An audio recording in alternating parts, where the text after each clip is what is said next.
Welcome back. Welcome in. This is the abbreviated West Virginia University football podcast at earsports.com. I am Mike Casazza here on Tuesday morning, the final Tuesday morning of our regular season, and the final Tuesday morning, of course, of November. Yeah, gotcha, didn't I?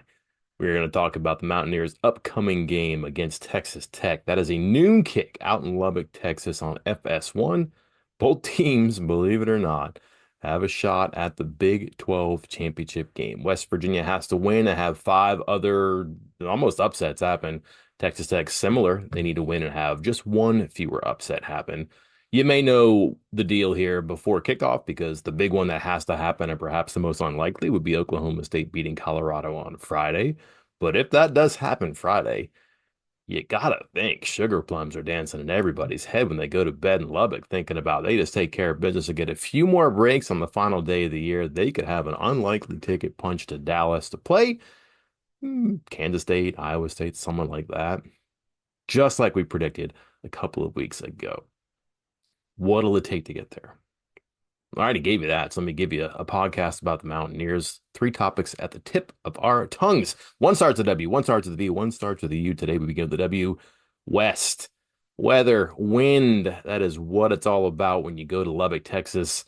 West Virginia, 3-0 on the road in Big 12 play, has never been undefeated on the road in Big 12 play, has never won 4 games on the road in Big 12 play. You can do both. You could be 4-1, you could be 4-0. The Mountaineers have done neither before.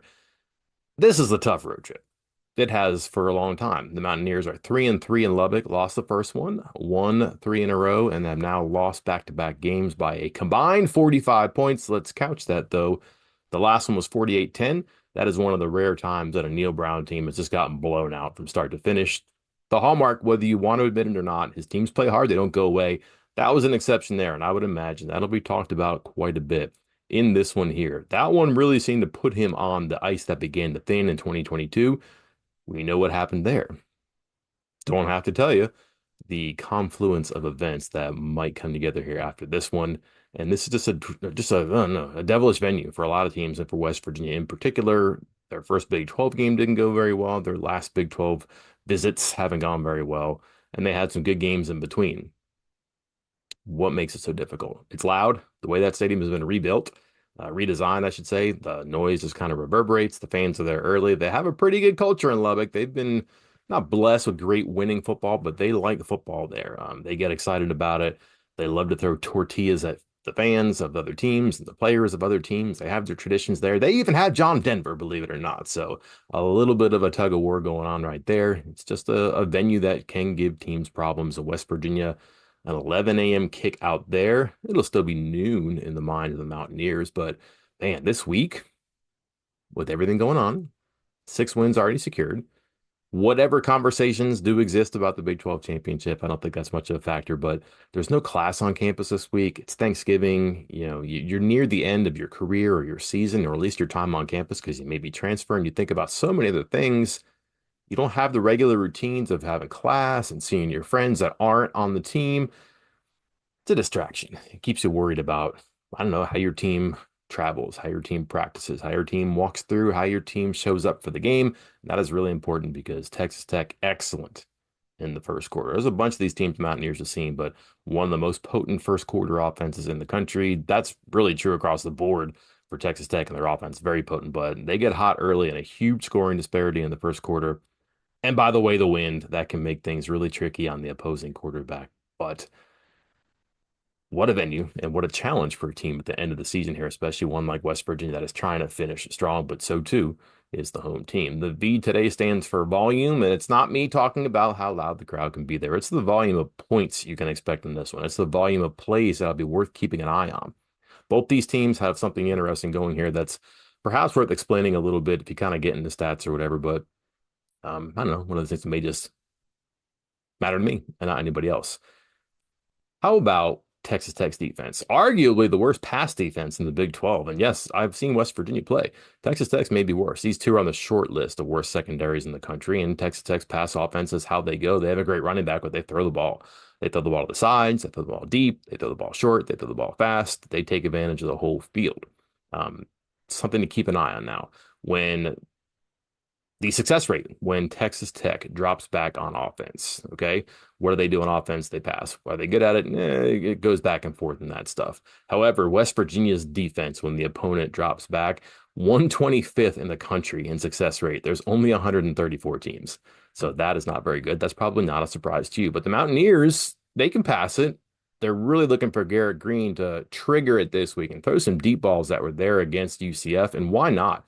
Texas Tech, again, not great on defense against the pass. Their success rate when the opponent drops back, 110 in the country. So not quite as bad as West Virginia. Even though I said it might be worse than West Virginia's secondary, it's a conversation. And you'd like to see West Virginia take advantage of that with a volume of pass plays down the field. You can be sure that Texas Tech will target West Virginia's secondary early and often. I say often because of the volume of plays Texas Tech will put on the field. Number 2 in the country in plays per game at home. A little bit slower, actually, believe it or not, but still number 3 in the country in plays per game at home. The last 3 games, nobody has snapped the ball more than Texas Tech. If you've seen West Virginia's defense this year, you know that when there has been a struggle, it is when teams have gone fast, when they have had the Mountaineers on skates in the secondary, on skates at the second level, when they can't get lined up and they can't communicate. Texas Tech knows how to do this. It won't be a ploy. That's what they do. They're not going to jump in and out of it. They're going to play fast a lot. They get good yardage on first down. They get a first down on first down. They're going to go again. Trouble is that they're just good on all downs here. And I'm not trying to make them into a big bad, like a giant, a Goliath. They're not really that, but they have a way to play offense that'll bother West Virginia. More third downs than anybody in the Power 5, excuse me, Power 4, number 2 in the country. More third down conversions than anybody in the country, number 12 in third down conversion percentage. So yeah, they can get you on first and second down by playing fast, but if they get into third down, they're not lost. They're good at that too. The volume of plays that West Virginia presents will be interesting too. We've seen this team jump in and out of tempo. It's not what they do like Texas Tech, but their velocity on offense can be intriguing when they do decide to push the pedal to the floor. However, West Virginia, mindful of its defense, looking for ways to get out front here, maybe to combat that first quarter scoring margin. But if they do get a 7-0 lead, they do get a 14-0 lead, they do get a 21-7 lead. Well, that's interesting. And maybe West Virginia slows it down a little bit. And maybe West Virginia's Neil Brown brand of football prevails here by racking up first downs, burying the team on the other side of the field beneath plays, time of possession, run plays, just making you make one stop after another. They might try to go deep. They might try to get something explosive on you. They're pretty content to go 12, 14 plays 3-4 times in a half and just wear you down that way. Something to keep an eye on. If this does get into both teams snapping at 80 plus times, probably something that is going to be good for Texas Tech. However, West Virginia's offense can counter if it's targeting the right levels, the right spots on the defense with the pass game, and if the rushing game works like it wants to. Finally, today, the U stands for uncertainty because we are uncertain as to what follows this. What bowl game will the Mountaineers be in?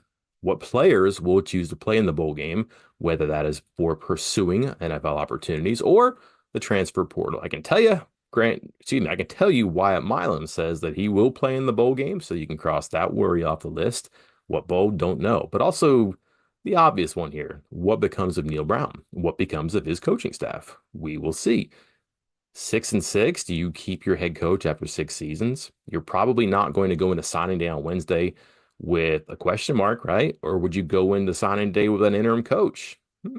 Uncertain. So even if Neil Brown is there on Wednesday for the signing day news conference or the press release or whatever they choose to do, is he going to be there Thursday? I don't know. We'll see. How much time does the athletic director need to take inventory, look into the future, and make the right decision? That's up to Wren Baker. You'd think he'd be up to that right now, but it might take some time, especially if this does turn out with a West Virginia win, making the record 7-5. It becomes a little bit more difficult to get rid of your coach because 7-5, while not great, is propped up by a 6-3 record in the Big 12. That will be back-to-back 6-3 records. That's never happened for this team in this conference. And if you look around the peers, and that is how West Virginia evaluates itself, who else has 12 wins in the past 2 years in conference play? What has that gotten the Mountaineers? Not much. But if that trajectory continues, what will it get them? Probably quite a bit. Will 6-3 put you in extremely unlikely circumstances to get into the Big 12 championship game every year? No. But might 6-3 become more of a norm or a basement? Possibly. That is an unknown at the moment. How fast until you know the decision You wish you knew. I wish I could tell you. Can't do that right now. But does Saturday's outcome have something to do with the decision? And when you hear about it, perhaps. What I can tell you for sure, only one way to find out.